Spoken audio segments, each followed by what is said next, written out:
போட்டு பணத்தை இழந்ததாக நிறைய புகார்கள் வருகின்றன. ஆவடி காவல் ஆணையர் ஏற்றத்தாழ்வுகள் தற்போதும் இருக்கின்றன. SC/ST விழிப்புணர்வு முகாமில் ஆவடி ஆணையர் பேச்சு. பூந்தமல்லியில் நடைபெற்ற SC/ST விழிப்புணர்வு முகாமில் ஆவடி காவல் ஆணையர் பங்கேற்பு. பூந்தமல்லியில் உள்ள தனியார் திருமண மண்டபத்தில் சமூக நீதி மற்றும் மனித உரிமைகள் பிரிவு ஆவடி காவல் ஆணையரகம் சார்பில் SC/ST மக்களுக்கான மாபெரும் விழிப்புணர்வு முகாம் நடைபெற்றது. இதில் SC/ST மாவட்ட அதிகாரிகள் மற்றும் ஆவடி காவல் ஆணையர் சங்கர் ஆகியோர் சிறப்பு விருந்தினர்களாக கலந்து கொண்டு SC/ST மக்கள் மத்தியில் விழிப்புணர்வு ஏற்படுத்தும் வகையில் சிறப்புரையாற்றினர்.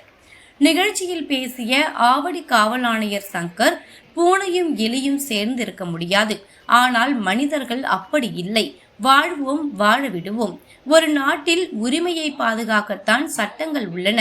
உரிமையை பறித்தால் சட்டத்தின் உதவியை நாடலாம், காவல்துறையை நாடலாம். சமூகத்தில் ஏற்றத்தாழ்வுகள் இருக்கிறது, ஆனால் முன்பு இருந்த ஏற்றத்தாழ்வு தற்போது இல்லை.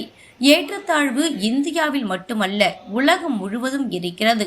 நாடு முன்னேற வேண்டுமென்றால் நாட்டில் உள்ள அத்தனை மக்களும் முன்னேற வேண்டும். குறிப்பிட்ட மக்கள் மட்டும் வளர்ச்சி அடைந்தால் நாடு வளர்ச்சி அடையாது. வட மாநிலங்களை விட நமது மாநிலம் கல்வி, மருத்துவ துறைகளில் முன்னேறி உள்ளது. சமுதாயம் வளர வேண்டும் என்றால் சமுதாயத்தில் இருந்துதான் புரட்சியும் வளர்ச்சியும் வர வேண்டும். சீட்டில் பணம் போட்டு ஏமாந்து போனவர்களிடம் இருந்து அதிக புகார்கள் வருகின்றன. எனவே சீட்டு பணம் போட வேண்டாம், வங்கியில் பணம் போட்டு வையுங்கள் என்று கூறினார். மேலும் வீடியோக்களை காண நவ் இந்தியா டைம்ஸ் யூடியூப் சேனலை சப்ஸ்கிரைப் பண்ணுங்க. பக்கத்துல இருக்க பெல் பட்டனை மறக்காம கிளிக் பண்ணுங்க.